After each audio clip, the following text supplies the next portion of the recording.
Hello दोस्तों, welcome back to my YouTube channel. दोस्तों, बात करेंगे हम बीपीएससी टीआरई 3.0 री एग्ज़ाम अपडेट को लेकर के। आज के इस वीडियो में हम लोग बात करेंगे वर्ग 9वीं 10वीं 11वीं 12वीं के रिजल्ट और रोस्टर को लेकर के बात करेंगे, क्या कुछ नोटिस जारी की गई है। और इसमें बात करेंगे डॉक्यूमेंट वेरिफिकेशन को लेकर के। जितने भी कैंडिडेट टीआरई 3.0 वाले हैं, चाहे वो आप पीआरटी के हों, चाहे जूनियर के हों, चाहे टीजीटी या पीजीटी के कैंडिडेट हो, चारों वर्गों के डॉक्यूमेंट वेरिफिकेशन को लेकर के बात करेंगे। और जो भी आपके डाउट्स हैं, आज की इस वीडियो में सारी चीज़ें क्लियर हो जाएंगी यहाँ पे डॉक्यूमेंट वेरिफिकेशन और काउंसलिंग को लेकर के। जिला आवंटन सीटेड टीआरई 3 से बाहर जितने भी कैंडिडेट टीआरई 3 में सीटेड वाले हैं, उनको लेकर के क्या कुछ अपडेट है।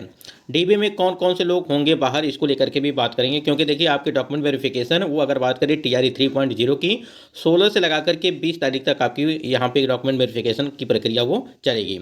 चलिए, सबसे पहले हम लोग देख लेते हैं कि यहाँ पे वर्ग 9वीं 10वीं और 11वीं 12वीं में डॉक्यूमेंट वेरिफिकेशन को लेकर के और रिजल्ट से लेकर के क्या कुछ अपडेट है। दोस्तों, स्क्रीन पे आप देख पा रहे हैं कि काउंसलिंग के लिए जिला मुख्यालय पर तैयारियां यहाँ पे शुरू कर दी गई हैं।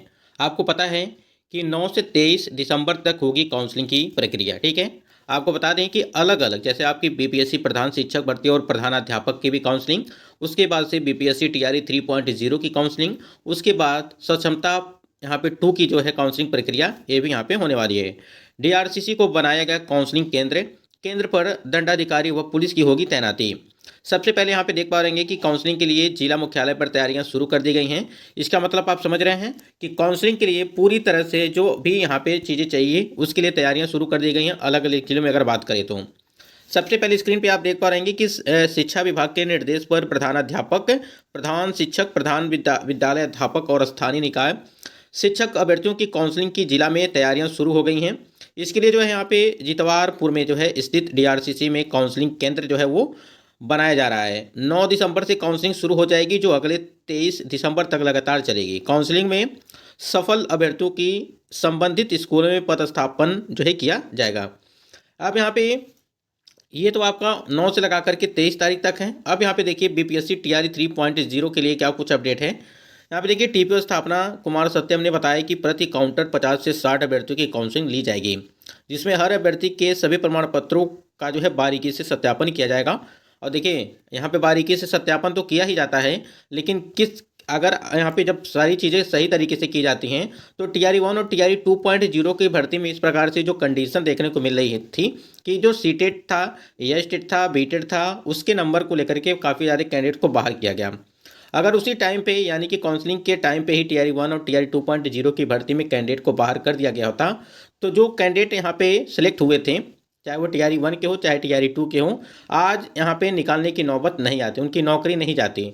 गलती यहाँ पे जो भी काउंसलिंग है डॉक्यूमेंट वेरिफिकेशन करते हैं, वहाँ पे जो भी अधिकारीगण जो भी बैठे रहते हैं, गलती उनकी है। जब आप डॉक्यूमेंट वेरिफिकेशन कर रहे हैं तो इस चीज़ को आपको जब बारीकी से आप जांच कर रहे हैं तो फिर कैसे इतने सारे कैंडिडेट बाहर निकल रहे हैं। ठीक है, खासकर अगर देखा जाए जो अदर स्टेट के कैंडिडेट हैं, उनके सीटेड में मार्क्स जो है 90 से कम हैं, उनको बाहर किया गया। ठीक, और भी कई सारे कारण हैं, जैसे सब्जेक्ट कॉम्बिनेशन की वजह से बाहर किए गए, और भी सारी चीज़ें हैं। उसमें प्रमाण पत्रों में जो है कई सारी त्रुटियां पाई गई। अगर बात करें आरक्षण से संबंधित जो भी प्रमाण पत्र थे, उनका कंप्लीट नहीं था। ठीक है, यहाँ पे देखिए काउंसलिंग ली जाएगी, जिसमें हर अभ्यर्थी के सभी प्रमाण पत्रों की बारीकी से सत्यापन किया जाएगा। शिक्षा विभाग के अपर मुख्य सचिव डॉक्टर एस सिद्धार्थ द्वारा डीएम को दिए गए निर्देश के तहत काउंसलिंग केंद्र में लगने वाली भी अधिक भीड़ के मद्देनजर विधि व्यवस्था बनाए रखने के लिए पर्याप्त संख्या में जो है दंडाधिकारी के साथ यहाँ पे पुलिसकर्मियों की तैनाती की जा रही है। काउंसलिंग प्रक्रिया में बहुत सारा जो है कैंडिडेट यहाँ पे काउंसलिंग के लिए बुलाए जाते हैं, जिससे सभी कैंडिडेट की काउंसलिंग प्रक्रिया नहीं हो पाती है। उसके बाद यहाँ पे देखिए काफ़ी ज़्यादा भीड़ हो जाती है, उसी को देखते हुए काफ़ी ज़्यादा पुलिसकर्मियों की तैनाती भी की जाएगी वहाँ पे। काउंसलिंग काउंटरों पर डीओ कार्यालय से कर्मियों की प्रतिनियुक्ति की जा रही है। हेड टीचर आपका 1 to 5 और 9 to 10, ठीक है, 9 to 12 अभ्यर्थियों की काउंसलिंग 9 से 13 दिसंबर तक। और स्कूल टीचर यानी कि टीआरई 3.0 की अगर बात करें, पीआरटी 6 to 8, 9 to 10 और 11 to 12 की यहाँ पे आपकी जो है यहाँ पे काउंसलिंग कराई जाएगी, और 16 से 20 तारीख तक। ठीक है, फेज यानी कि टीचर फेज 3 वाले अभ्यर्थी हैं, इसके लिए अलावा एक्सक्लूसिव टीचर सक्षमता परीक्षा उत्तीर्ण फेज 2 के शिक्षक अभ्यर्थी की काउंसलिंग 23 से लगा करके 31 दिसंबर तक वो कराई जाएगी। यहाँ तक चीज़ें क्लियर हो गई। अब यहाँ पे जो भी कैंडिडेट हैं, वो चाहे सीटेड वाले कैंडिडेट हों या ये स्टेट वाले कैंडिडेट हों, ठीक है, खासकर जो महिला कैंडिडेट हैं, अगर बात करें हम लोग अदर स्टेट की, ठीक है, उनके लिए कहीं ना कहीं मुश्किलें बढ़ गई हैं। मुश्किलें बढ़ इसलिए जा रही हैं क्योंकि नोटिफिकेशन में आप देखेंगे तो वहाँ पे लिखा गया है कि जो सामान्य महिला हैं उनको 55% सीटेट में मार्क्स चाहिए, और इसी के आधार पर जो अदर स्टेट की महिला कैंडिडेट उन्होंने फॉर्म अप्लाई किया था, और जिस वजह से अब जाकर के यहाँ पे 60% मार्क्स मांगे जा रहे हैं। ठीक है, और यही कारण है कि आज कैंडिडेट TR1 और TR 2.0 से बाहर किए जा रहे हैं। ठीक है, यानी कि जो भी आपका 5% का छूट है वो सिर्फ बिहार की महिलाओं के लिए छूट है। ठीक है, स्क्रीन पे आप देख पा रहे हैं कि सीटेट के नंबर को लेकर के यहाँ पे एक चीज दी गई है। देखिए यहाँ पे कि देखिए विभाग द्वारा आदेश ज्ञापक संख्या इतना से पिछड़ा वर्ग अत्यंत पिछड़ा वर्ग सामान्य कोटि के उम्मीदवारों को जो सीटेट उत्तीर्ण करने के लिए 55% अर्थात 82.5 अंक प्राप्त करना न्यूनतम अर्हता निर्धारित है। अब यहाँ पे किसी कैंडिडेट का अगर यहाँ पे 82 नंबर होगा उनको भी बाहर किया गया है, जो बिहार के कैंडिडेट है खासकर। ठीक है, उनको भी अगर आपके यहाँ पे 82.5% यहाँ पे नंबर नहीं है, ठीक है, यानी कि 55% जितना भी होगा आपका 55% 82.5 अंक नहीं है, ठीक है, ये पॉइंट वाला भी नहीं है, तब भी यहाँ पे बाहर किया गया है। वादीगढ़ का स्वीकारोक्ति के है कि उन्हें सीटेट में मात्र 82 अंक प्राप्त हुए हैं, जो कि निर्धारित न्यूनतम को पूर्ण नहीं करता है। यहाँ यह भी उल्लेखनीय है कि प्रश्नगत मामले में जो है विभाग द्वारा न्यूनतम 82.5 अंक प्राप्त अर्हता की गई है।